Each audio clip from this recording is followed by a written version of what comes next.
নমস্কাৰ times news today ষ্টুডিঅ'ত মই অনামিকা নাথ আৰু আপোনালোকে চাই আছে আমাৰ এই অনুষ্ঠান আলহী আপোনালোকে সকলোৱে জানে টাইমছ নিউজৰ আলহী হৈ প্ৰতিদিনে একোগৰাকী বিশেষ ব্যক্তি আমাৰ মাজত উপস্থিত থাকে আজি আমাৰ মাজত উপস্থিত আছে গীতিকাৰ সুৰকাৰ কবি যিটো কবিতাও আপুনি লিখে মুজাম্মিল হক ডাঙৰীয়া আৰু নৱপ্ৰজন্মৰ এগৰাকী অভিনেত্ৰী অৰুন্ধতী শৰ্মা নমস্কাৰ আপোনালোক দুয়োকে আমাৰ আলহী হৈ অহাৰ বাবে ধন্যবাদ আৰু স্বাগতম জনাইছো যেহেতু টাইমছ নিউজলৈ আলহী হৈ আহিলে আৰু মুজাম্মিল হক ডাঙৰীয়া যেহেতু আহিছে আমি আলহী হৈ কথা বতৰা পতাৰ আগতে আপোনাৰ যি বৈপ্লৱিক সত্তা আপোনাৰ প্ৰতিটো গীতৰ গতিকে যদি তেনেকুৱা এটা গীতেৰে আমাৰ অনুষ্ঠান আৰম্ভ কৰোঁ ভাল লাগিব নিশ্চয় আৰম্ভণিতে মই টাইমছ নিউজ টুডে আপোনালোকৰ চেনেলটিৰ আপোনাৰ লগতে কৰ্তৃপক্ষ সমকৰ্মীবৃন্দক আন্তৰিক শ্ৰদ্ধা ধন্যবাদ জনাইছোঁ লগতে নৱবৰ্ষৰ শুভেচ্ছা জনাইছোঁ আটাইলৈ আৰু আপোনালোকে যে আমাক এই ষ্টুডিঅ'ৰ মজিয়ালৈ মাতিলে তাৰ বাবে অশেষ ধন্যবাদ বিপ্লৱী সত্তা বুলি কওঁতে মই আমাৰ শ্বহীদক লৈ এটা মোৰ নিজৰ স্বৰচিত গীত আজি কিছুদিন আগতে গাইছিলোঁ আমাৰ কা বিৰোধী যিটো আন্দোলন হৈছিলে তাৰে কিছুদিন আগতে কৰা আছিল তাৰপিছত কা বিৰোধী আন্দোলন আৰম্ভ হ'লে গীতটো মানে এনেকৈ খাপ খাই গ'ল ৰজিতা খাই পৰিলে কা আন্দোলনৰ লগত মানুহে বিচাৰিলে আৰু গীতটো বহুত জনপ্ৰিয় হ'ল আৰু আমাৰ এইটো বহুত প্ৰচাৰ হৈছিলে গীতটো প্ৰতিবাদীৰ যিবিলাক প্ৰতিবাদ হৈছিল তাতেও এনেকৈ বজাইছিল তাকে অকণমান মই গুণগুণাই দিছোঁ বাৰু গীতটো এনেকুৱা আছিলে যদি দেশৰ হকে কৰা তুমি কাম লাগেনে বাৰু তাৰ কিবা প্ৰতিদান যদি দহৰ বাবে কৰা তুমি কাম জিলিকি উঠিব তাতে তোমাৰে নাম জিলিকি উঠিব তাতে তোমাৰে নাম এই গীতটো খুব সুন্দৰ কয় ন সংগীতৰ মাজেদিও বিপ্লৱ আনিব পাৰি আচলতে এটা কথা ক'ব হৈ গ'ল যেতিয়া মানে এই আন্দোলনটো চলিছিলে তেতিয়া মোৰ ভৰি এখন ভাঙি পেলাই দুৰ্ঘটনা হৈ পেলাই যেতিয়া প্ৰতিবাদ হৈছিলে আটাই গৈছে মই যাব পৰা নাছিলোঁ তেতিয়া ভাবিছিলোঁ যে এই গীতটোকে কিবা এটা কৰি পেলাই ময়ো যে প্ৰতিবাদত মানে সমৰ্থন জনাইছোঁ আছোঁ এদিন চানমাৰীত গৈছিলোঁ জুবিনদাই যেতিয়া অনুষ্ঠান কৰিছিলে এই গীতৰ মাজেদি প্ৰতিবাদ কৰিছিলোঁ মই হয়তো মিছা কথা কৈ লাভ নাই মানে আমাৰ প্ৰতিগৰাকী অসমীয়াৰ অন্তৰত যে প্ৰতিবাদী সত্তা এটা থাকে তাৰে প্ৰতিফলন মানে এক্সিডেণ্ট হৈ যাব পৰা নাই গীতৰ মাজেৰে প্ৰতিবাদ কৰি গৈছে সেই তেতিয়া বিষ্ণুৰাভা দিনৰ পৰা আৰম্ভ কৰি ভূপেন হাজৰিকা জ্যোতিপ্ৰসাদৰ পৰা এতিয়ালৈকে গীতৰ মাজেৰে বিপ্লৱ কৰি গৈছে আপুনি যিটো শ্বহীদক লৈ পেলাই গীতটি লিখিছে ৰাইজে খুব সুন্দৰভাৱে আদৰিও লৈছে কিন্তু বৰ্তমান এই দুই এদিনতে দেখা পোৱা গৈছে এগৰাকী বিয়াগোম কেন্দ্ৰীয় মন্ত্ৰী আহি পেলাই কৈ থৈ গ'ল আমিন গাঁৱত আন্দোলন যদি হয় অসমত আৰু একো নহয় শ্বহীদৰ সংখ্যাই বৃদ্ধি পাব আচলতে বাইদেউ এই সম্পৰ্কত মানে ৰাজনীতিৰ লগত মই তেনেকৈ জড়িত নহয় আমাৰ নিচিনা সাধাৰণ মানুহে ৰাজনীতিৰ কথা ক'বলৈ গ'লে মানে যেন কিবা খেলি মেলি আহি যায় নহয় মই এটা কথা কওঁ অসমীয়া মানুহ হিচাপে আমি শ্বহীদৰ কথা আলোচনা কৰিবই লাগিব হয়তো তেখেতে নাজানিব পাৰে আজি আমি স্বাধীন কিয় আন্দোলনৰ প্ৰেক্ষাপটত গৈ আজি আমি স্বাধীন মোৰ কথাটো এনেকুৱা ধৰণৰ মই মানে নিগেটিভতকৈ পজিটিভটো মই সদায় বেছি চিন্তা কৰোঁ আপুনি জানেও যিকেইদিন মোক লগ পাইছে যে কোনে আহি কি কৈছে কি নকৈছে সেইটোলৈ আমি ইমান মোৰ মানে ঘমাই থকাটো আমাৰ মানে ইমান মই বিশেষকৈ মই ব্যক্তিগতভাৱে কৈছোঁ বুলি নাভাবোঁ আমাৰ যিটো কৰ্তব্য আমাৰ যিটো প্ৰাপ্য আমি বিচাৰিব লাগে কি ধৰণে বিচাৰিব লাগে আমি আলাপ আলোচনাৰ মাজেৰে আমাৰ প্ৰাপ্যখিনি আমি বিচাৰিব লাগে আমাৰ মাজতেতো বহুত এতিয়া শিক্ষিত বিশিষ্ট ব্যক্তি আমাৰ অসমত ইমান ডাঙৰ ডাঙৰ মানে অভিজ্ঞ ব্যক্তিসকল আছে তেওঁসকলৰ লগত আলাপ আলোচনা কৰি আমি কেনেকৈ আমাৰ প্ৰাপ্য আমি ক'ৰ পৰা পাম কাৰ ওচৰত বিচাৰিম কেনেকৈ বিচাৰিম মই বিচাৰোঁ সেইটো তাৰপিছত আহি পেলাই আমাকতো বহুতে বহুত কিবা কিবি ক'বই বহুত কিবা কিবি কৰিব চাবই হয়নে নহয় আপুনি এই চেনেলটো খুলিছে সকলোৱে যে আপোনাক ভাল পাব আপোনাতকৈ আৰু কোনোবাই কিবা ভাল কৰিব পাৰে নেকি এইটো কৰিব পাৰি নেকি সেইটো কৰিব আজিকালিতো চলেই কিন্তু আপুনি আপোনাৰটো কেনেকৈ ভালকৈ চলাই নিব ঠিক এনেকুৱা ধৰণৰ কথা ৰাজনীতিটো গতিকে আমি কেনেকৈ আমি আমাৰ যিটো উচিত সিদ্ধান্ত আমি উপনীত হ'ম সেইটো আমি নিজে আত্মসমালোচনাৰ প্ৰয়োজন আছে আমাৰ অসমৰ ৰাইজৰ মাজত আমাৰ মাজত আনো সমালোচনা কৰাৰ আগত খুব সুন্দৰ কথা আত্মসমালোচনাৰ খুবেই প্ৰয়োজন হেতু মই প্ৰতি মুহূৰ্তত অনুভৱ কৰোঁ কাৰণ আত্মসমালোচনা নকৰিলে আনক সমালোচনা কৰা বা আনৰ যিকোনো এটা কথাত মাত মতাৰ আমাৰ অধিকাৰ একেবাৰে নাই আপোনাৰ লগত কথা পাতিম আমাৰ মাজত ইমান ধুনীয়া মৰম লগা ছোৱালীজনী বহি আছে গতিকে তাইক বেছি সময় বহাই থলে বেয়া লাগিব দৰ্শকেও খং উঠিব অৰুন্ধতী তোমাৰ ঘৰ মোৰ ঘৰ মংগলদৈ ফেবাৰঘাট কলিতাপাৰাত অভিনয়ক নিচা নে পেছা হিচাপে লৈছা একচুৱেলি মোৰ প্ৰথমতে নিচা আছিলে তাৰপিছত এতিয়া পেছা হিচাপে লৈছোঁ মানুহে কয় যিটো বস্তু নিচা থাকে হেতুক যদি পেছা হিচাপে লোৱা জীৱনত বহুত উন্নতি কৰিব পাৰি বুলি কয় তুমি এইটো লাইনত বহুত আগুৱাই যোৱা প্ৰথমতে তাৰ বাবে ধন্যবাদ জ্ঞাপন কৰিছো কেনেকুৱা ধৰণৰ কাম কৰি আছা মই 2018 চনৰ পৰা এইটো লাইনত আহিছোঁ ফাৰ্ষ্ট মডেলিং কৰিছিলোঁ তাৰ পাছত ফাৰ্ষ্ট মই জেক আসলামৰ তেখেতৰ গান এটা কৰিছিলোঁ মিউজিক ভিডিঅ' হয় তাৰ পাছৰ পৰা মই এখন মানে যিখন ড্ৰামা স্কুল আৰু তাত এডমিশ্যন ল'লোঁ লোৱাৰ পাছৰ পৰা 2019 তাৰ পাছত তেনেকৈ কিবা কিবি অলপ এক্টিং কৰিলোঁ শ্বৰ্ট ফিল্ম কৰিছিলোঁ তাৰপিছত নিজে ঘৰতে থাকি কিবা কিবি ভিডিঅ' বনাইছিলোঁ বনোৱাৰ পাছত এতিয়া লকডাউন হৈ গ'ল লকডাউনৰ পাছত মই বেহাৰবাৰীত কৰিছিলোঁ আৰু বৰ্তমান জোনাকৰ এখন আহিবলগীয়া ছবি জনতা ভৱন বুলি প্ৰবাল খাউণ্ডৰ ডাইৰেকশ্যনত সেইখনত মোৰ কাষ্টিং হৈ আছে আৰু এখন ইন্দ্ৰজিৎ কাকতিৰ ডাইৰেকশ্যনত কস্তুৰী বুলি এখন ফিচাৰ্ছ ফিল্ম হয় সেইখনতো কাষ্টিং হৈছে নতুন বছৰৰ পৰিকল্পনা লৈ এনেকৈ আগবাঢ়িছোঁ আৰু এতিয়া মানে নতুন বছৰত আমাৰ ৰাইজে অৰুন্ধতী শৰ্মাক কেইবাটাও কামত দেখা পোৱা যাব নিশ্চয় দেখা পাব কেনেকুৱা ধৰণৰ অভিনয়ক বেছি গুৰুত্ব দিয়া একচুৱেলি মই ইম'চনেল আৰু ৰোমেণ্টিক এই দুটা অভিনয় মই বেছি ভাল পাওঁ আচলতে যদিও আমি অভিনয়ৰ মানুহ নহয় অভিনয় বুলি কোৱাৰ লগে লগে এই প্ৰশ্নটো মোৰ ভুল কেনেকুৱা ধৰণৰ অভিনয়ক বেছি গুৰুত্ব দিয়া এগৰাকী অভিনেতা বা অভিনেত্ৰীয়ে যেনেকৈ কেৰেক্টাৰ নহওক প্লে কৰিবই লাগিব বা প্ৰতিটো কেৰেক্টাৰ সমানে আদৰি ল'ব নহয় জানো হয় হয় তুমি বৰ্তমানলৈকে যিবোৰ কাম কৰিছা তাৰ ভিতৰত সকলোৰে ভাল লগা কিছুমান কাম থাকে কোনটো তোমাৰ কেৰেক্টাৰ বেছি ভাল লাগিছিলে বা কোনটো চৰিত্ৰ তোমাৰ বেছি চুই গৈছিলে কোনটো চৰিত্ৰ মানে মইতো ফাৰ্ষ্ট ড্ৰামা যেতিয়া শিকি আছিলোঁ তেতিয়া তাত তেখেতসকলে এনেই প্ৰেক্টিচ কৰিব দিয়ে সেইবিলাকো মোৰ এটা ভাল লগা মুহূৰ্ত তাৰপাছত মই যেতিয়া বেহাৰবাৰীত কৰিছিলোঁ মানে সেইখন মোৰ ফাৰ্ষ্ট চিৰিয়েল হয় যেতিয়া মোক মাতিছিলে তাত সেইটো বেছি মোৰ ভাল লাগিছিলে যে তাত যিটো মোৰ কেৰেক্টাৰ আছিলে তাত বহুত ভাল লাগিছিলে তাৰ যিবিলাক অভিজ্ঞতা সম্পন্ন মানুহ আছিলে তেখেতসকলে মোক বহুত শিকাইছিলে বহুত বুজাইছিলে আৰু সেইটো কেৰেক্টাৰ মোৰ বেছি মানে মনত চুই গৈছিলে যে তাত মই ইমান এক্সপিৰিয়েঞ্চ থকা মানুহৰ লগত কাম কৰিব পাৰিছোঁ বা আগলৈ যাতে এনেকৈ কাম কৰিব পাৰোঁ সেইটো মোৰ মনত এটা হেঁপাহ আছিলে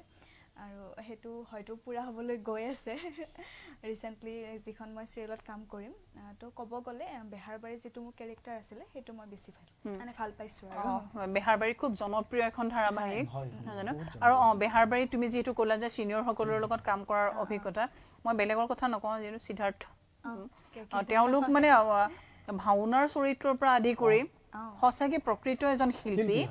গতিকে তেওঁৰ পৰা শিকিবলৈ পাইছা বা তেনেকৈ আগলৈও আৰু কাম কৰি যোৱা যিটো অভিনয়ত খোজ পেলাই চাই অভিনয় শিকিছানে ভালকে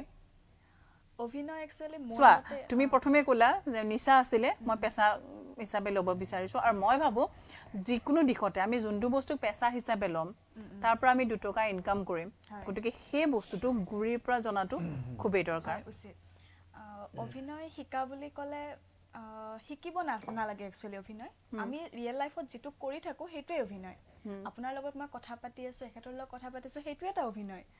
আপুনি এতিয়া যদি কথা পাতি থাকে আপোনাৰ মাজতো অভিনয়টো আছে তেনেকে চালে অভিনেতা অভিনেত্ৰীবোৰৰ কথাৰ কোনো বিশ্বাসেই নকৰিব প্ৰশিক্ষণৰ প্ৰয়োজন নাই নেকি কিন্তু যদি অভিনয়টো আমি শিকি ওলাই আহি যদি আমি নিজকে ইউটিলাইজ কৰিব পাৰোঁ নিজকে আগুৱাই নিব পাৰোঁ কেমেৰাৰ সন্মুখত চবেইতো হেৰি নকৰে যে কিছুমান নাৰ্ভাছ হয় কিছুমান হয় চবৰে মাজতে অভিনয় আছে কিন্তু তাক ইউটিলাইজ কৰি কেনেকৈ আগবঢ়াই নিব পাৰি সেইটো মেইন পইণ্ট মানে টেকনিকেল চাইডটো হয় অভিনয় বুলি ক'ব লাগিলে অভিনয়ৰ ভিতৰত এক্সাৰচাইজ পৰে মুখৰ এক্সাৰচাইজ বডি লেংগুৱেজ মানে ফেচৰ একদম মূৰৰ পৰা ভৰিৰ আঙুলিলৈকে গোটেই গাতে অভিনয় থাকিব লাগিব আঙুলিটো যদি মই এনেকৈ থাকোঁ কিবা এটা কৰি থাকোঁ সেইটো এটা অভিনয় মোৰ মুখত যদি হাঁহি এটা আছে মোৰ যদি চাইলেণ্ট কেৰেক্টাৰ এটা কৰি আছোঁ সেইটো এটা অভিনয় আমাৰ সকলোৰে মাজত অভিনয়টো আছে কিন্তু সেইটো কেনেকৈ আমি আগুৱাই নিব পাৰোঁ কেনেকৈ কেমেৰাৰ সন্মুখত দাঙি ধৰিব পাৰোঁ সেইটো এটা হ'ল নিজৰ কাৰণে সেইটো এটা প্ৰতিভা সেইটোৰ কাৰণে প্ৰশিক্ষণৰ প্ৰয়োজন খুব সুন্দৰ সেইটোৱে যিকোনো এটা বস্তু বা যিকোনো এটা দিশক পেছাগত হিচাপে ল'বলৈ গ'লেতো শিকাটো খুবেই প্ৰয়োজনীয় নহয় জানো খুবেই প্ৰয়োজন হয় এতিয়া আপোনাৰ ওচৰলৈ আহোঁ বৰ্তমান সময়ত কেনেকুৱা ধৰণৰ কামবোৰ কৰি আছে আপোনাৰ পাই আছো ছ'চিয়েল মিডিয়াতো খুব গানবোৰ ৰিলিজ কৰি আছে দামিনী কথা ছবিখনৰ কাম মই এই লকডাউনৰ সময়তে আৰম্ভ কৰিছিলোঁ গীত লিখা সৰুৰ পৰা সেইখনৰ সংগীত পৰিচালনাৰ কাম মই কৰি আছোঁ 4টা গীত হ'ব তাৰে সংগীত মোৰ গোটেই 4টা 3টা গীতৰ আমাৰ ৰেকৰ্ডিং হৈ গৈছে এটা আমাৰ টাইটেল ছংটো আস্থা দাসে গাইছে কণ্ঠনি গাইছে বহুত ভাল গাইছে সেইটো ইউটিউবত অলৰেডি মানে ৰিলিজ কৰি থোৱা হৈছে এনে সাময়িকভাৱে আৰু বাকি এটা মানে ধাননি পথাৰৰ গীত এইটো শ্বুটিং হৈয়ে গ'ল এইটো গাইছে আমাৰ দীক্ষু আৰু সুনীতা পাটৰ ভাইৰেল ছিংগাৰ হয় সেইটোত অভিনয় কৰিলে আমাৰ নিশিতা গোস্বামী আৰু মৃদুল ভূঞা দাদা হয় মোৰ খুব প্ৰিয় তেখেত আমি মনত লগ পাই থাকোঁ সেইটো গীতৰ শ্বুটিং হৈ গ'ল আৰু বৰ্ণালী কলিতাই এটা আইটেম ছং এটা কৰি থৈছোঁ সেইটো ৰেকৰ্ডিং হৈছে এটা গানৰ ৰেকৰ্ডিঙৰ কাম বাকী আছে এতিয়া মানে প্ৰযোজকে যেতিয়া শ্বুটিং আৰম্ভ কৰিব মানে ফাইনেলি মেইন চিডিউল ল'ব তেতিয়া সেই গীতটো কৰি দিম বুলি কৈছোঁ আৰু তাৰে মাজে মাজে মানে এলবামৰ কাৰণে 2-এটা গীত কৰি আছোঁ যোৱাকালিও এটা গীত হ'ল ৰেকৰ্ডিং বাইদেউ অংকু হাজৰিকাৰ লগত ডক্টৰ অংকু হাজৰিকা তেখেতৰ লগত হ'ল তুমি মোৰ বুলি এইটো আমাৰ জানুৱাৰীৰ প্ৰথম সপ্তাহতে ৰিলিজ হ'ব আৰু নলবাৰীৰ ছোৱালী এগৰাকী গৈছে টিংকল চৌধুৰী তাই সেইটোতো ময়ো কণ্ঠদান কৰিছোঁ তাইৰ লগত তাইও নতুনে হয় ভালে গাইছে সেইটো গীতো জানুৱাৰীৰ প্ৰথম সপ্তাহতে মুকলি হ'ব মানে নতুন বছৰত বহুত উপহাৰ আহি আছে চাওঁ কি হয় চেষ্টা কৰিছোঁ হয় দামিনী কথা ছবিখন প্ৰযোজক নুৰ ইছলাম আমাৰ ৰমেন বৰা পৰিচালক হয় মানে কেতিয়া চাবলৈ পাব আমাৰ ৰাইজে শ্বুটিংটো ধৰক মে জুনত ষ্টাৰ্টহে হ'ব মানে এই কোভিড প্ৰট'কলৰ কাৰণে মানে কামখিনি কৰিবলৈ অকণমান তেওঁলোকে পিছুৱাই আছে অলপ অসুবিধাও পাইছে বাকী চবখিনি ৰেডি প্ৰডাকশ্যন ৰেডি অকণমান মে জুন মানৰ পৰা শ্বুটিংটো হ'লে মই কিয় উলিয়াইছো দামিনী নামটোতে কিবা এটা শক্তি বা নাৰী কেন্দ্ৰিক নামটোতে হৈছে অকণমান গোটেইখিনি নকলেও অকণমান যদি আমি ৰাইজক জনাওঁ ৰাইজক চাবলৈ হেঁপাহ এটা জাগিব অৱশ্যে মানে স্ক্ৰিপ্টটোৰ বিষয়ে মই কোৱাটো উচিত নহয় যদিও অকণমান কৈছোঁ আপুনি কৈছে যিহেতু স্ক্ৰিপ্টটো প্ৰযোজক নুৰ ইছলাম ডাঙৰীয়া তেখেতে নিজে লিখা কিন্তু গীত যেতিয়া লিখিবলৈ মই ষ্টৰিটো লৈছিলোঁ তেখেতৰ পৰা সেইখিনি যিবোৰ নাৰী কেন্দ্ৰিক যিটো আমি দামিনীটোৰ নামটো কোৱাৰ লগে লগে যেন কিবা এটা কলংক কিন্তু এইটো নহয় প্ৰতিগৰাকী ছোৱালীক যদি পেৰেণ্টছসকলে মানে অভিভাৱকসকলে একোজনকৈ দামিনী কৰি আমি সজাই তুলিব পাৰোঁ যিটো আমি সমমৰ্যাদা বিচাৰি আছে মানে ল'ৰা ছোৱালীও সমান এনেকৈ যে কয় কামে কাজে যদি আমি সেইটো কৰিব পাৰোঁ মানে তেওঁক আমি প্ৰিপাৰেশ্যন কৰি পেলাই আমি সজাই তুলিব লাগিব ছোৱালীগৰাকীক অভিভাৱকে সেইখিনি কৰাবলৈ গতিকে সেইটো নাৰীকেন্দ্ৰিক নাৰীক অধিক গুৰুত্ব দিয়া হৈছে বহুত সুন্দৰ ছবিখন আৰু ৰাইজে নিশ্চয় আঁকোৱালি ল'ব চাগে কিন্তু কাম অকণমান তীব্ৰগতিত কৰিবলগীয়া হৈছে পাৰা নাই তীব্ৰগতিত এইকাৰণে কৰিব পৰা নাই যিটো আমাৰ এই লকডাউন ক'ভিডৰ কাৰণে 3টা গীত মই ৰেডি কৰি থ'লোঁ অলৰেডি আৰু এটা গীতৰ কাম আছে এইটো অসমৰ জনপ্ৰিয় কণ্ঠশিল্পীয়ে কণ্ঠদান কৰিব আজি বাৰু মই নামটো নকওঁ যিহেতু ৰেকৰ্ডিং হৈ যোৱা নাই পিছত আমি আকৌ আহিলে মই দামিনীলৈ কথা পাতিম বাৰু নিশ্চয় ইমান খুব সুন্দৰ এটা কনচেপ্ট সুন্দৰ এটা থিম লৈ পেলাই আগবাঢ়িছে দৰ্শকে নিশ্চয় আদৰি ল'ব দামিনীক যিটো দামিনীৰ কথা ওলাইছে নাৰী কেন্দ্ৰিক নাৰী সজাগতাৰ কথা ওলাইছে আমি সকলোৱে কৈ আছোঁ নাৰী পুৰুষ আমি সমানে আগবাঢ়ি গৈছোঁ নাৰীও গৈ মহাকাশ বিচৰণ কৰি আহিছে তথাপিও কোনোবাখিনিতে অকণমান এটা ক্ষোভ নাইনে যে এতিয়াও সেই নাৰী কেন্দ্ৰিক যিবোৰ ভুল ধাৰণা মানুহৰ মাজত বৰ্তমান সময়তো যেন তেনেকুৱা ভাৱধাৰা এতিয়াও আছে ক'ৰবাত এইটো খুব কঠিন প্ৰশ্ন কৰিলা তেনেকুৱা নথকা হ'লে তেনেকুৱা যদি নাথাকিলে হয় হয়তো চাগে দামিনীৰ সৃষ্টি নহ'লে হয় সেইটো কুৱেশ্যন যিটো কৰিছে মোৰ মনতো সেইটো প্ৰশ্নৰ উদয় হয় বহুত প্ৰয়োজনীয় প্ৰশ্ন কৰিলে কিছু কিছু ক্ষেত্ৰত আছে নহয় আৰু এইখিনিৰ লগত আমাৰ যিটো সামাজিক যিটো দায়বদ্ধতা আমাৰ যিটো অসমীয়া কালচাৰ সামাজিক দায়বদ্ধতাৰ দৃষ্টিকোণৰে যদি আমি চাবলৈ যাওঁ তেতিয়া কিছুমান মানে ইফাল সিফাল অকণমান দেখা পোৱা যায় কিছু কিছু ক্ষেত্ৰত ধৰ্মীয় ৰীতি নীতি হওক বা সামাজিক এনেকুৱা কিন্তু বাকী এনেই যদি আমি কাজ কৰ্ম যোগে আমি যদি চাব যাওঁ মানে কৰ্মৰাজি মানে যিটো কৰ্ম কৰিছে ল'ৰাজনে যিটো কৰ্ম কৰিছে আজি ছোৱালী এগৰাকীও সেইটো কৰ্ম কৰি ভাতমুঠি খাব পাৰিছে ইনকাম চ'ৰ্চবিলাক মানে ল'ৰা ছোৱালীৰ মাজত প্ৰায় ডিফাৰেঞ্চ নোহোৱা হৈ আহিলেই কিন্তু তাৰ মাজতে কিছুমান নীতি মানে ৰীতি নীতিও থাকে সেইখিনি আমাৰ নাৰীসকলেও যথেষ্ট মানি চলি আছে আৰু কিছুমানে এতিয়া চবেই বুলি মই কোৱা নাই তাৰে মানে 100 ভাগৰ বা এভাগে কিছু সেইখিনি অলপ আওকাণ কৰিছে গতিকে নাৰী হৈছে কি দুৰ্গাৰ এক ৰূপ প্ৰতিগৰাকী যদি মই সকলোকে এইটো মানে কি মই শ্ৰদ্ধা নিবেদন জনাই কৈছোঁ প্ৰতিগৰাকী নাৰী যদি দুৰ্গাৰ নিচিনা হয় দুৰ্গাৰ নিচিনাকৈ থাকিবলৈ মানে লয় তেনেহ'লে নিশ্চয় দুৰ্গাৰ নিচিনাকৈ পূজা পাব সকলোৰে পৰা শ্ৰদ্ধা সন্মান পাব আৰু দুৰ্গাৰ নিচিনা নাথাকি পেলাই যদি নাৰীৰ আমি এটা অন্য ৰূপত থাকোঁ সকলোকে কোৱা নাই মই কিছুমান আছে মই কি ক'ব বিচাৰিছোঁ আপুনি বুজি পাইছে তেতিয়াহ'লে আজি আপুনি মোক যিখিনি মানে মৰম কৰিছে আপোনাক মই শ্ৰদ্ধা কৰিছোঁ সেই দায়িত্বটো কিন্তু নাৰীৰ থাকিব লাগিব দায়িত্বটো মানে একাত্মকভাৱে বেছি দায়িত্ব ল'ব লাগিব অধিক দায়িত্ব ল'লে আমাৰ যি সমাজখনত যিবিলাক মানে অকল নাৰীক লৈয়ে নহয় যিবিলাক সমস্যা আজি হৈ আছে কিন্তু প্ৰথম ব্ৰহ্মাস্ত্ৰ মই নাৰী বুলিয়ে ভাবোঁ গোটেই সমস্যা সমাধানৰ নাৰী শক্তি যদি আজি একগোট হয় তেনেহ'লে কি কৰিব পাৰে নাৰীৰ মাজত আজি কি নাই আমাৰ অসমত কি বিচাৰি নাপাওঁ নাৰীৰ মাজত সকলো আছে আজি এতিয়া কবিতা গল্প লিখাত চাওক বেছিকৈ কোনে লিখি আছে কবি চাওক গ্ৰন্থ উন্মোচন হৈ আছে এতিয়া মই প্ৰেছ ক্লাবত গৈছোঁ গ্ৰন্থ উন্মোচন নাৰীসকলৰ মাজৰ পৰা কবিতা লিখা গল্প পুথি গ্ৰন্থ পুথি আকৌ 2 তাৰিখে গ্ৰন্থ উন্মোচন মাছে সেও বৌ এগৰাকী মাতিছে বৌদ্ধিকভাৱে বা বহুতো চাইডত আমাৰ নাৰীসকল সমান কিন্তু ৰাজনৈতিক প্ৰেক্ষাপটত আমাৰ এতিয়া অসমৰ যদি ৰাজনৈতিক প্ৰেক্ষাপটত চাওঁ নাৰীসকল এতিয়াও আগবাঢ়ি আহিব পৰা নাই ইয়াৰ কাৰণটো কি নিজে দায়িত্ব ল'ব লাগিব একত্ৰিত হ'ব লাগিব নাৰী সমাজ যেতিয়া একত্ৰিত হ'লে ভালকৈ আলোচনা কৰি যে আমাৰ কি ভুল হৈ আছে আমি কি কাৰণত আমি আপুনি যে কৈছে এতিয়াও আগবাঢ়িব পৰা নাই যে মই ভাল গান গাব পৰা নাই ভাল সংগীত কৰিব পৰা নাই কি কাৰণত পৰা নাই মোৰ কিবা এটা আছে সেইটো মই নিজে চিন্তা কৰিব লাগিব গতিকে কি কাৰণত আগুৱাব পৰা নাই সেইটো আমি মানে চিন্তা চৰ্চা আমি নিজেই কৰিব লাগিব অৰ্থাৎ নাৰী সমাজে বহি এইটো মানে বিশ্লেষণ কৰি চাব লাগিব নিজকে আমি কিয় পৰা নাই অসুবিধাটো কি আমাৰ মাজত উইক পইণ্টটো কি হৈ আছে সেইখিনি ঠিক ঠাক হৈ ল'লে নিশ্চয় হ'ব এতিয়া আমি যিহেতু আলহী হিচাপে খুব ঘৰুৱাভাৱে কথাখিনি পাতি আছোঁ এনেকুৱা ধৰণৰ আপুনি চাব বা তাইও খুব ধুনীয়া মৰম লগা ছোৱালী এজনী আছে আমি যেতিয়া ধৰক আমি অসমৰ মুখ্যমন্ত্ৰী এজন মই যদিও এগৰাকী নাৰী যে পিছৰ চৰকাৰ কোন হ'ব পিছৰ মুখ্যমন্ত্ৰীজন কোন হ'ব বুলি এজন পুৰুষৰ ছবিয়ে মনলৈ আহে কিন্তু কেতিয়াও আমাৰ মনলৈ আহাই নাই যে এইগৰাকী নাৰী এখন মুখ্যমন্ত্ৰী হ'ব পাৰে বা তেনেকুৱা ধৰণে ইমানখিনি আগবাঢ়িব পৰা শক্তি নাই নেকি সেইখিনিয়ে কথাটো শক্তি আছে কিন্তু অনুভৱৰ প্ৰয়োজন সাহসৰ প্ৰয়োজন কৰ্মৰাজিৰ প্ৰয়োজন মানে যেনেকৈ ভালকৈ একাত্মকভাৱে লাগিব লাগি গ'লে কিয় নহ'ব নিশ্চয় অকণমান আমি চাইড কাটি গৈছিলোঁ অৱশ্যে কোনেও বেয়া নাপাব মোৰ ৰাজনীতিৰ একেবাৰে অভিজ্ঞতা নাই কিন্তু বাইদেউৰ মই এটা কথা ক'ব বিচাৰিছোঁ কিছুমান বাইদেউৰ ভাইটি হ'ব নালাগে আনি পেলাই বহাই লৈ মানে কি কৰিছে কি নকৰিছে মানে ঠিক নাই কিবা যদি ভুলো কৈছোঁ মানে কোনেও একো বেয়া নাপাব মানে সুধি দিছে মই মানে যিখিনি পাৰিছোঁ কৈ গৈছোঁ মোৰ ৰাজনীতিৰ ওপৰত একেবাৰে অভিজ্ঞতা নাই কোনো ৰাজনৈতিক দলৰ লগত মোৰ এতিয়ালৈকে ৰিলেশ্যনো নাই জড়িতও নহয় কিন্তু ৰাজনীতিটো সমাজনীতিৰ এটা মুদ্ৰাৰ ৰিপিটি ৰাজনীতি নহ'লে আমি চলিব নোৱাৰিম গতিকে ৰাজনীতিটো আমাৰে অংশ ন আমিয়ে ৰাজনীতিটো কৰিছোঁ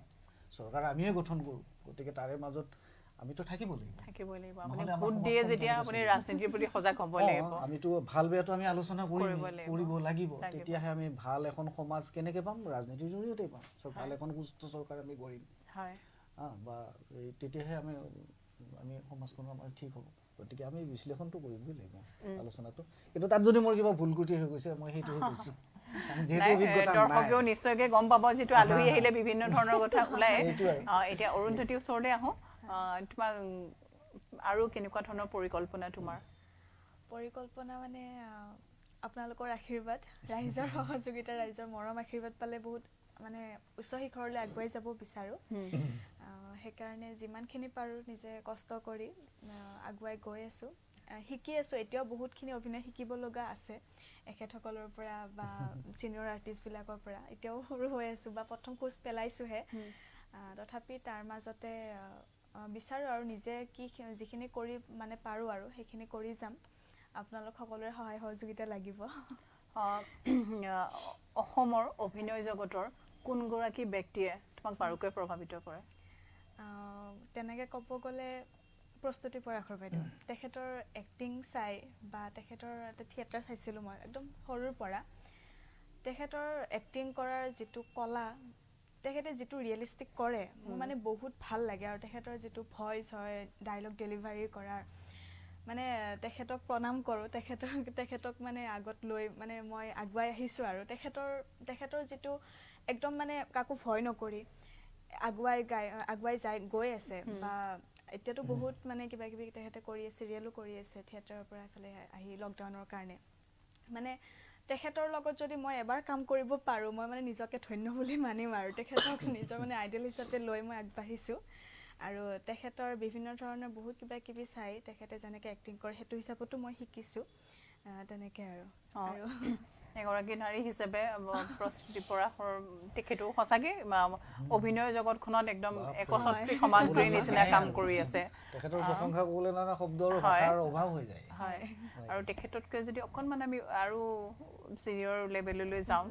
বা অকল নাৰী বুলিয়ে নহয় পুৰুষৰ ক্ষেত্ৰখনতো আমাৰ অসমীয়া বোলছবি জগতত বহুতৰ অৱদান আছে কাক মানিবা গুৰু হিচাপে যদি কাৰোবাক মানিবলৈ তোমাক এটা অফাৰ দিলে তুমি অসমৰ এগৰাকী সন্তান অভিনয়ৰ জগতৰ লগত এনেকুৱা তুমি গুৰু হিচাপে কাক মানিবা গুৰু হিচাপে তাৰ নামটো ক'ব ভাল পাবা বিষ্ণু খাৰঘূলী ডাঙৰীয়া নিপন গোস্বামী ডাঙৰীয়া প্ৰাঞ্জল শইকীয়া ডাঙৰীয়া মই তেখেতসকলৰ মানে অভিনয় তেখেতসকলক গুৰু হিচাপে মানি লৈ মই আগুৱাই যাব বিচাৰোঁ তেখেতসকলৰ যিটো তেখেতৰ ইমান ছিনিয়ৰ আৰ্টিষ্ট হয় তেখেতসকলৰ মানে তুলনাত মই ইমান সৰু বা তেখেতসকলৰ যদি মই এবাৰ সান্নিধ্য পাব বিচাৰোঁ আৰু তেখেতসকলৰ লগত যদি মানে কি আৰু প্ৰাঞ্জল শইকীয়া ডাঙৰীয়াৰ লগত তেখেতক লগ পালোঁ মই সেইদিনাখন মই ভৰিছোঁ সেৱা কৰিছোঁ মই ফাৰ্ষ্ট টাইম লগ পাইছোঁ এদিনাখন এখেতৰ জৰিয়তে মই লগ পাইছিলোঁ বাৰু তেখেতসকলক মই গুৰু হিচাপে মানি লৈ মই আগুৱাই গৈ আছোঁ বা আগলৈ গৈ থাকিম এইখিনিতে এটা প্ৰশ্ন মানে মোৰ তোমাক অহাৰ পিছৰ পৰাই মনলৈ আহি আছিলে আৰ্ট ফিল্মবোৰ হয় একে সময়তে যদি তোমাক লৈ দুটা অফাৰ আহে এখন আৰ্ট ফিল্মবোৰ জানাই যোনে বুজি পায় আৰু দৰ্শকে বেছি আঁকোৱালি নলয় যোনে বুজি নাপায় দেই কিন্তু তাৰ লগে লগে খুব গ্লেমাৰ থকা এটা চৰিত্ৰ তোমালৈ আহিলে কোনটোক বেছি গুৰুত্ব দি আঁকোৱালি ল'বা মই আৰ্ট ফিল্মখনে আঁকোৱালি ল'ম কিয় মানে তেনেকুৱা ফিল্মবিলাক কৰি ভাল লাগে কমাৰ্চিয়েলতকৈ আৰ্ট ফিল্মখন কৰি এটা ৰিয়েলিষ্টিক হয় ন সেইটো কাৰণে মই এইটো ভাল পাওঁ সেইকাৰণে আৰু যিখন মই কৰিব গৈ আছোঁ কস্তুৰী সেইখনো এখন আৰ্ট ফিল্মেই হয় আৰ্ট ফিল্ম ফিচাৰ্ছ ফিল্ম হয় সেইকাৰণে মই সেইখনত বেছি গুৰুত্ব দিছোঁ আৰ্ট ফিল্মখনত মই বেছি গুৰুত্ব দিওঁ গ্লেমাৰটো মই সেইখন কৰি যোৱাৰ পাছত যদি মোৰ আহিব লগা আছে মোৰ যদি ভাগ্যত আছে মোৰ যদি টেলেণ্ট আছে তেতিয়াহ'লে অভিয়াছলি মোৰ গ্লেমাৰটো আহিবই মই নিজে ল'ব নালাগে যদি মোৰ কাম সকলোৱে ভাল পায় ৰাইজে যদি আদৰি ল'ব মোক বিচাৰে তেতিয়াহ'লে অভিয়াছলি মোৰ গ্লেমাৰ আহিব সেইটো লৈ কথা নাই কিন্তু মই আৰ্ট ফিল্মখনত বেছি গুৰুত্ব দিওঁ খুব ভাল কথা মই আৰ্ট ফিল্মৰ মানে খুব বেছি অনুৰাগী এতিয়া আৰ্ট ফিল্মৰ কথা ওলাইছে মই আপোনাৰ লগতো চিনেমাৰ কথা অকণমান পাতিব পালে ভাল পাম খুব জনপ্ৰিয় হৈছিলে এৱাৰ্ডো লাভ কৰিলে ভিলেজ ৰকষ্টাৰ নিশ্চয় চাইছে চাওক আমাৰ অনুষ্ঠানটোত আমি যদি কিবা নক'বলগীয়াও কথাও কৈছোঁ দৰ্শকে নিশ্চয়কৈ বেয়া নাপায় আমি আলোচনা আৰু আত্মসমালোচনাৰ মাজেৰে সমাজৰ কিছুমান দিশক চালি জাৰি চাই আছোঁ এৱাৰ্ড পাবলগীয়াকৈ ভিলেজ ৰকষ্টাৰত কি দেখা পাইছিলে আপুনি যিহেতু আপুনি চিনেমাৰ পৰা সংগীতৰ লগত জড়িত ব্যক্তি মানে সেইটো আপোনাৰ প্ৰশ্নটো ঠিকে আছে কিন্তু আমি এইটো কি দেখা পাইছিলে বুলি কৈ যোৱাৰ লগে লগে এইটো মোৰ ক'বলৈ অকণমান অসুবিধা হৈ যায় কাৰণ যেন মই একদম ছবি বিশ্লেষক ছবি বিচাৰক এনেকুৱা ধৰণৰ কিন্তু এজ এ দৰ্শক হিচাপে কিন্তু এৱাৰ্ড মানে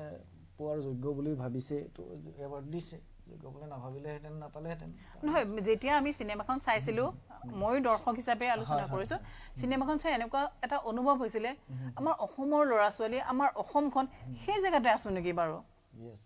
তাত যিটো দেখাইছিলে স্কুলৰ পৰা ল'ৰা ছোৱালী দুটাকৈ পথাৰৰ মাজত পৰি যাব গৈ কবিতা এটা আওৰাব আমি যিখিনি দেখালোঁ এনেকুৱা লাগিছে যেন বাহিৰৰ ৰাজ্য এখনৰ ওচৰত আমাৰ অসমখনক কেনেকৈ আমি দাঙি ধৰিলোঁ আমি তেওঁলোকৰ পৰা আশা কৰোঁ নহয় জানো যিসকলে এনেকুৱা ধৰণৰ চিনেমাবোৰ বনায় অসমৰ বাহিৰতো প্ৰদৰ্শন কৰে তাত আমি বিচাৰোঁ দৰ্শক হিচাপে আমাৰ অসমখনক খুব সুন্দৰভাৱে উপস্থাপন কৰক সেইটো ঠিক আছে আপুনি যিটো পজিটিভ এটা থিংকিং মই একেবাৰে বেয়া বুলি ক'বলৈ যোৱা নাই আপোনাৰ লগত মই আৰু এটা এড কৰি দিছোঁ আমাৰ অসমখন আজি আমি যে ডেভেলপ হৈছোঁ আমি কিমান ডেভেলপ হৈছে দেখুৱাব লাগে কিন্তু মোৰ দৃষ্টিকোণত যদি মই এইটো চিন্তা কৰোঁ যে আমি কিমান এতিয়াও তল হৈ আছোঁ অলপমান আমি দেখুৱাওঁ বাহিৰতো কিন্তু সিমানখিনিতো আমি তল হৈ থকা নাই অসমখনত আপুনি চাব বাহিৰৰ ফটোগ্ৰাফাৰ এজন যেতিয়া আহে অসমৰ ফটো যেতিয়া নিয়ে মই এটা মানুহ কাজিৰঙা বা কিবা দেখায় তাৰ লগে লগে কিন্তু সেই লেংটা পোৱালি কিছুমান খাবলৈ নোপোৱা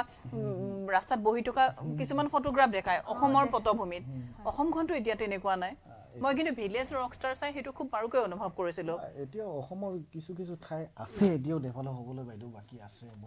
কিছু ঠাইত সেই কিছু অংশক লৈ পেলাই আমি গোটেই অসমখনক কিয় তেনেকৈ উপস্থাপন কৰিম গোটেই অসম মই আপুনি যদি সেইটো সুবিধা পালে হয় আপুনি তেনেকৈ বনাব নেকি এখন ছবি মইতো হয়তো তেখেতৰ এতিয়া যিজনে ছবিখন সৃষ্টি কৰিছে তেওঁ উত্তৰটো দিবলৈ বোধহয় তেখেতৰ সহজ উজু হ'লহেঁতেন তেখেতৰ যিটো কনচেপ্ট মই এখন ছবি বনালে হয়তো মই বেলেগ এটা কনচেপ্ট ল'লোহেঁতেন এনেকুৱা বা গাঁওখনক লৈ মই বেলেগকৈ ভাবিলোহেঁতেন তেওঁৰ কিবা এটা ভাবিলে তেওঁ মানে উত্তৰখিনি খুব সুন্দৰকৈ দিব পাৰিব কিন্তু এজ এ দৰ্শক হিচাপে মই ছবিখন চাইছোঁ অসমৰ যিটো নেচাৰেল তেওঁৰ যিখিনি কাৰবাৰটো যি ধৰণে কামটো কৰিছে সেইবিলাক চাই কেনেকুৱা নেচাৰেল হৈছে নে নাই অভিনয়বিলাক নেচাৰেল কৰিছে নে নাই কিবা কৃত্ৰিমতা কৰিছে নে কিবা অলপ বেছিকৈ নজৰ দিয়ে সেইটো এৱাৰ্ডৰ ক্ষেত্ৰত সেইখিনি হৈ গ'ল তেওঁলোকে ক'ত শ্বুটিং কৰিছে কি নকৰিছে এইবিলাক আৰু মানে কি আমাৰ অসমখন কেনেকুৱা কি প্ৰত্যেকজন বিচাৰকে আহি গৱেষণা কৰি গৈ পেলাই আৰু চিলেক্ট নকৰে খুব সুন্দৰ আৰু টেকনিকেলি উত্তৰবোৰ দিছে তেখেতে গতিকে দিবই লাগিব বেয়া পাই লাভ নাই আমাৰ সময়ো চমু চাপি আহিছে তথাপিও কওঁ আমি মই এতিয়া গৰুখনক লৈ আশাবাদী হিমাংশু প্ৰসাদৰ গৰু আমি 21 তাৰিখে উন্মোচন হ'ব সকলো অসমবাসী ৰাইজ সকলো আহক হিমাংশু টিমটোৱে বহুত কষ্ট কৰিছে আমিও আছোঁ আপোনালোকে গৰুখন চাওক হিমাংশু প্ৰসাদৰ কামবোৰত আমি তাত বিচাৰি পাওঁ কিন্তু তেওঁ যিবোৰ দেখাই সঁচাকৈ তেওঁ দূৰদৰ্শন এক যন্ত্ৰ মই সেইটোৱে ক'বলৈ গ'লো দূৰদৰ্শন এক যন্ত্ৰ যেতিয়া চাইছিলোঁ সঁচাকৈ শৈশৱটো লৈ গৈছিলে আমাৰ ঘৰলৈও কোনোবা দৌৰি আহিছিলে বা আমিও বেলেগৰ ঘৰলৈ টিভি এটা চাবলৈ তেনেকৈ গৈছিলোঁ একদম মনটোক লৈ গৈছিলে সেই গাঁওখনলৈ কিন্তু ভিলেজ ৰকষ্টাৰ তেনেকুৱা এটা মই নাপালোঁ মানে মই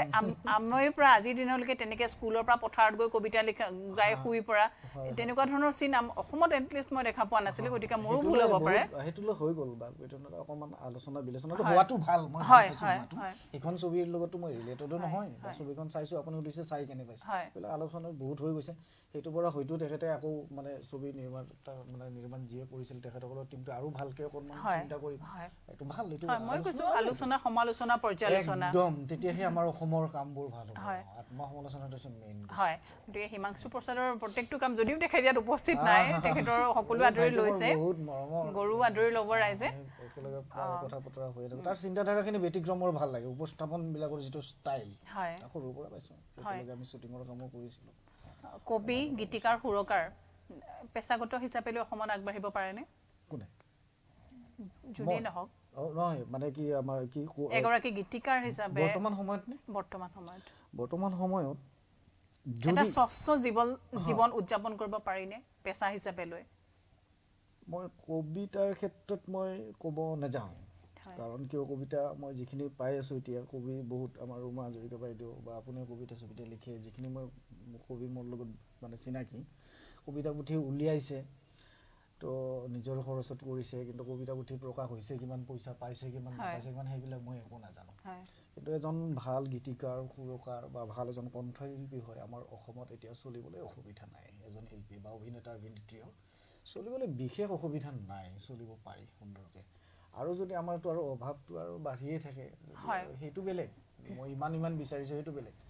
এজন আমাক যিখিনি প্ৰয়োজন এজন মানুহ হিচাপে চলিবলৈ সেইখিনিৰ একো অসুবিধা নহয় মানে গীত লিখিও অসমত এসাঁজ ভাত খাব পাৰি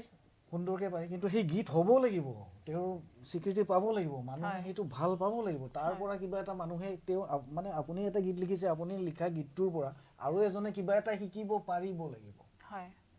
কিয় নহ'ব আমাৰ অসমত এতিয়া হৈ গৈছে ইমান কাম বাঢ়িছেতো কাম কমা নাই অৱশ্যে এইটো বছৰত আমাৰ কাম নহ'ল এইটোতো আমাৰ অকল অসমত নহয় এইটো গোটেই ভাৰতবৰ্ষৰে সমস্যা বা গোটেই ৱৰ্ল্ডত সমস্যা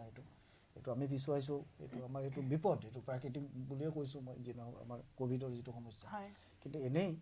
খোলাৰ পিছতে যিখিনি কামৰ মানুহ একদম ধুনীয়াকৈ কাম আৰম্ভ হৈছে আমাৰ দীক্ষিত জুবিনদাহঁতে হওক বা যোনেই হওক কিন্তু সেই এষ্টাব্লিছটো হ'বলৈ হ'লে আপুনি মানে অৰুন্ধতী কোৱাৰ নিচিনা এষ্টাব্লিছ হ'বলৈ এজন অভিনেতাই হওক বা শিল্পী হওক বা গায়ক যি বুলি আপুনি নকওক কিয়